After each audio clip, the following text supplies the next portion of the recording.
இந்த சம் பாருங்க e power x கொடுத்துருக்காங்க cos 3xம் கொடுத்துருக்காங்க.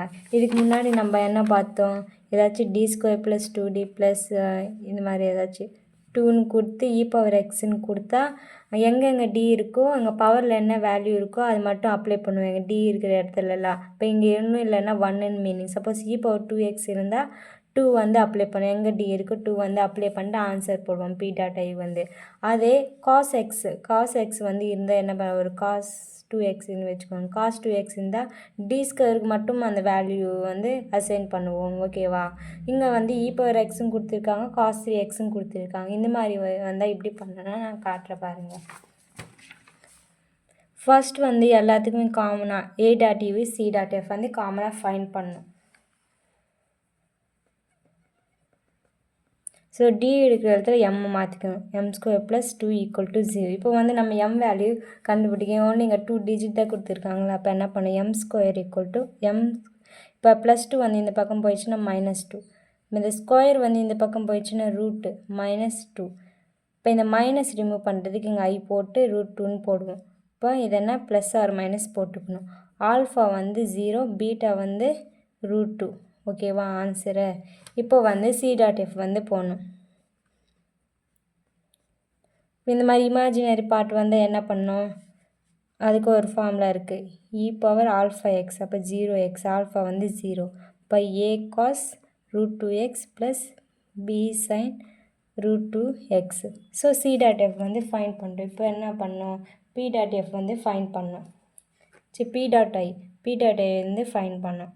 p டாட் ஐனா நார்மலாக பாருங்கள், d ஸ்கொயர் ப்ளஸ் 2 இருக்குது, e power x cos 3x. இங்கே மட்டும்தான் சேஞ்ச் ஆகும். எப்படி பண்ணணும்னா இந்த e பவர் x வந்து இந்த பக்கம் கொண்டு வரணும். First e power x 1/d square plus 2 cos 3x, ஓகேவா. இப்போ என்ன பண்ணோன்னா இங்கே e பவரில் என்ன இருக்குது, 1 தானே, ஒன்றுமே இல்லைனாலும் 1 தான். சப்போஸ் 2 இருந்தால் e பவரில் என்ன இருக்குது 2. இப்போ வந்து d வந்து d ப்ளஸ் 1 எடுத்துப்போம். இங்கே பவரில் என்ன இருக்குது 1, அதனால் d ப்ளஸ் 1ன்னு எடுத்துக்கோம். சப்போஸ் பவரில் இங்கே 2 இருந்தால் d ப்ளஸ் 2ன்னு எடுத்துக்கணும். d வந்து d ப்ளஸ் 2வாக சேஞ்ச் பண்ணிக்கோ. சப்போஸ் -3 இருந்தால் d வந்து d மைனஸ் 3யாக எடுத்துப்போம், ஓகேவா. ஸோ இங்கே பவரில் 1 இருக்கிறதுனால d வந்து d ப்ளஸ் 1ஆக எடுத்துப்போம். ஸோ இந்த e பவர் x அப்படியே எழுதிட்டு d எங்கே இருக்கோ அங்கே வந்து d ப்ளஸ் 1 வந்து போடணும். d plus 1 whole square 2 cos 3x. இப்போ நார்மலாக a plus b whole square formula போடுவோம்ல, அது மாதிரி போட்டால் என்ன வரும், d square plus 2d plus 1, 2d plus 1 plus இங்கே 2 இருக்குல்ல, அது அப்படியே வரும். இப்போது இது வந்து ப்ளஸ் பண்ணனா 2 1 ப்ளஸ் பண்ணால் 3. அப்போ d square plus 2d plus 3, இப்போ cos 3x. ஸோ இந்த மாதிரி e பவர் x பக்கத்தில் வந்தால் இந்த மாதிரி d ப்ளஸ் 1ன்னு போட்டுக்கின்னு இந்த மாதிரி பண்ணணும். சப்போஸ் பவரில் 2 3 இருந்தால் d ப்ளஸ் 3 2ன்னு போட்டுக்கின்னு வரணும். இப்போ நார்மலாக நம்ம cos 3xக்கு ஃபைன் பண்ணுவோம்ல, அந்த மாதிரி பண்ணணும். இந்த e பவர் x வந்து கண்டினியூஸாக போட்டுனே வாங்க. cos 3xக்கு நம்ம ஃபைன் பண்ணுவோம்ல நார்மலாக, அதே மாதிரி ஃபைன் பண்ணி ஆன்சர் வர வைக்கணும். இப்போ cos 3xக்கு என்ன பண்ணுவோம், d ஸ்கொயர் வந்து மைனஸ் a ஸ்கொயரை எடுத்துப்போம். அப்போ d ஸ்கொயர்னால் என்ன வரும், -9.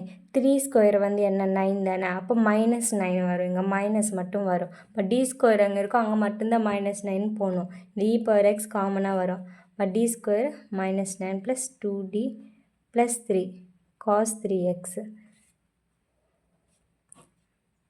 இப்போ 9ல் 3 போயிடுச்சுன்னா எவ்வளோ வரும், 6 வருமா. இப்போ -6 வரும். இங்கே என்ன பண்ணலான்னா e பவர் x 2வை வெளியே எடுத்துகிட்டு இந்த மாதிரி போட்டுக்கலாம், ஓகேவா. இப்போ இந்த 1/2 வந்து இந்த பக்கம் அனுப்பிடலாம், e பவர் x 2. இப்போ 1/d மைனஸ் 3 cos 3x, ஓகேவா. இப்போ காஞ்சுகேட் பண்ணணும். காஞ்சுகேட் நம்ம நார்மலாக பண்ணுவோம்ல, அதே மாதிரி தான். இங்கே d மைனஸ் 3ன்னா இங்கே d ப்ளஸ் 3ன்னு போடணும், d ப்ளஸ் 3. இப்போ cos 3x. இப்போ இது வந்து மல்டிப்ளை பண்ணோம், 1 into d plus 3 and cos 3x. அப்போ இதுவும் கீழே வந்து மல்டிப்ளை பண்ணோம்.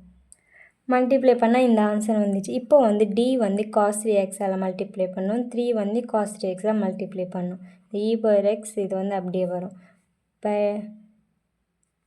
d cos 3x plus 3 cos 3x. இப்போ டி ஸ்கொயர் வேல்யூ நமக்கு தெரியும்ல -9, அப்போ -9 போட்டு e பவர் x 2. இப்போ டின்னா என்ன? டின்னா டிஃப்ரெண்டேஸ் பண்ணும். cos 3x வந்து டிஃப்ரெண்டேஸ் பண்ணும். cos 3x டிஃப்ரெண்டேஸ் பண்ணால் ஆன்சர் வந்து -3 sin 3x. ஓகேவா? சப்போஸ் சைனை டிஃப்ரெண்ட் பண்ணால் 3 cos 3x அப்படி வரும், மைனஸ் வராது. ஓகேவா? அப்போ இங்கே என்ன பண்ணும்? -3 sin 3x plus 3 cos 3x. ஓகேவா? இது பண்ண என்ன? 18. நெக்ஸ்ட் வந்து இப்போ வந்து இங்கே 2 இருக்குது, -18. இது வந்து மல்டிப்ளை பண்ணிக்கலாம்ல. e பவர் x பை 18 × 2 வந்து 36. மைனஸ் இருக்காங்க, -36. அப்போ இங்கே என்ன? -3 sin 3x plus 3 cos 3x. இப்போது நம்ம ஏதாச்சும் இங்கே மல்டிப்ளை ஆகுமான்னு பார்க்கலாம். ஓகேவா? இந்த 3 வந்து நம்ம காமனாக வெளியே எடுத்துடலாமா? இப்போ வந்து 3 வந்து வெளியே எடுக்கலாம். 3 வெளியே எடுத்து இங்கேயே போட்டுக்கலாம் டைரெக்டாக. ஓகேவா? இப்போ இங்கே வந்து sin 3x வரும், ஏன்னா இங்கே மைனஸ் இருக்குல்ல. 3 × -sin 3x தானே வரும். இப்போ cos 3x வந்துச்சா? இப்போ 3 1s are 3 2s -e power x by 12 -sin 3x plus cos 3x answer வந்துச்சா? இப்போ இங்கே மைனஸ் இருக்குது, மைனஸ் இருக்கனால மல்டிப்ளை பை மைனஸ் எல்லாம் மல்டிப்ளை பண்ணலாம். அப்போ மைனஸ் இருக்கிறத ப்ளஸ் ஆகிடும், ப்ளஸ் வந்து மைனஸ் ஆகிடும். அப்போ e power x 12 sin 3x minus cos 3x. இப்போ லாஸ்ட்டாக நம்ம என்ன பண்ணுவோம்? இது ஃபைண்ட் பண்ணிட்டோமா? y = c dot f plus p dot i. இப்போ c டாட் f ஃபைண்ட் பண்ணோம்ல, அந்த ஆன்சர் வந்து எழுதணும்.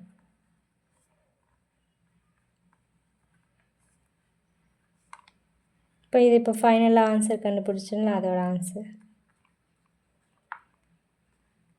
ஸோ இந்த சம் ஈஸி தான். ஓகேவா? இங்கே பாருங்கள், இந்த சம் பாருங்கள். இந்த மாதிரி கேட்டால் e பவர் -x கேட்டிருக்காங்க. sin 4 நமக்கு ஆல்ரெடி தெரியும்ல, sin 4x எப்படி பண்ணுறதுன்னு. நார்மலாக a டாட் e ஃபைன் பண்ணோம், அதுக்கப்புறம் c டாட் f ஃபைன் பண்ணோம். இங்கே e பவர் -x இருக்குல்ல, அப்போது d வந்து d -1 எடுத்துக்கணும். இப்போ d -1 எடுத்துக்கணும். இங்கே எங்கெங்கே d இருக்கோ அங்கே d -1 எடுத்துக்கினே ஒரு ஆன்சர் வரும்ல, அந்த ஆன்சரை வச்சு இது நார்மலாக நம்ம பண்ணுவோம்ல, அது மாதிரி பண்ணி காஞ்சுகேட் பண்ணி இது பண்ணோம். ஸோ எல்லாமே அப்படி தான். இங்கே e பவர் 3xன்னா d வந்து என்ன பண்ணோம்? d + 3. ஓகேவா? e பவர் xன்னா d + 1. சேம் அதே மெத்தட் தான். ஓகேவா? இதெல்லாம் போட்டு பாருங்கள், ட்ரை பண்ணுங்கள். ஓகே, ஸோ ஒரு குட்டி ரிவிஷன் பார்க்குறோமா? ஓடி இந்த சம்ஸு, இந்த டி ஸ்கொயர் சம்ஸ் வந்தாலே, டி ஸ்கொயர் dy = 0 ஏதோ வந்தாலே ஃபஸ்ட்டு வந்து a டாட் e வந்து ஃபைன் பண்ணோம், அதுக்கப்புறம் c டாட் f ஃபைன் பண்ணோம். இப்போ பாருங்க, d² + 2d + 1 y = 0. எந்த கொஸ்டின் கொடுத்தாலும் first a dot e c dot f வந்து இங்கே எது வேணாலும் இருக்கட்டும், அது ஃபைன் பண்ணும். ஓகேவா? இங்கே வந்து 0வாக இருந்தால் a dot e c dot f மட்டும்தான் ஃபைன் பண்ணும். ஓகே, நெக்ஸ்ட்டு வந்து இங்கே e பவர் x இருந்தால், right hand side e power x இருந்தால் எங்கே d இருக்கோ பவரில் என்ன இருக்குது 1 இருந்தால் 1 அப்ளை பண்ணி போகணும் p dot i. Suppose sin 2x இருந்தால் என்ன பண்ணும்? d² மட்டும்தான் அப்ளை பண்ணோம். d² வந்து -a² எடுத்துக்கின்னு 2 × 2 4, அப்போ -4 அப்ளை பண்ணி எழுதுவோம். சப்போஸ் e பவர் xும் sin xும் 2 ரெண்டும் சேர்த்து இருந்தால் என்ன பண்ணும்? dக்கு வந்து இங்கே பவரில் சப்போஸ் இங்கே 2 இருந்ததுன்னா dக்கு வந்து d + 2 2 + 2d + 1 போட்டு நார்மலாக கேல்குலேஷன் பண்ணிட்டு வர ஆன்சர் வந்து இது நார்மலாக பண்ணோம்ல, sin 2x வந்து பண்ணணும். ஓகேவா? இன்னொன்று வந்து sin² x இருக்கும். sin² xனால் sin² வச்சு நம்ம பண்ணுவோம்ல, 1 - cos 2θ/2 அதை வச்சு பண்ணணும். இப்போ sin hxன்னு ஒன்று வரும், அதுக்கு என்ன e power x - e power -2 இந்த ஃபார்முலா வச்சு பண்ணணும். ஓகேவா? ஸோ இந்த மெத்தட்ஸ் எல்லாம் பார்த்துக்கோங்க, ஈஸியாக தான் இருக்கும். சப்போஸ் p டாட் i வந்து டினாமினேட்டரில் 0 வந்தால் கேஸ் ஆஃப் ஃபெயிலியர் வந்து அப்ளை பண்ணும். கேஸ் ஆஃப் ஃபெயிலியர் வந்து மேலே வந்து x, கீழே 2d வரும், எல்லாத்துக்கும் காமன். அப்புறம் இங்கே ப்ளஸ்க்கு அப்புறம் என்ன வரும்னா, கொஸ்டினில் இங்கே 2d இருக்குல்ல, இங்கே 2 இருக்குல்ல, d பக்கத்தில் என்ன இருக்குது கோஎஃபிஷியன்ட், அது மட்டும் போட்டு நார்மலாக இங்கே e பவர் x வந்து நார்மலாக பண்ணணும். சப்போஸ் இங்கே எதுவுமே இல்லைன்னா இங்கே அப்படியே விட்டுணும், x/2d வேணும் வச்சுக்கணும். 1/dனா இன்டெக்ரல் பண்ணோம், டின்னா டிஃப்ரெண்ட் டேஸ் பண்ணணும் ஓகேவா.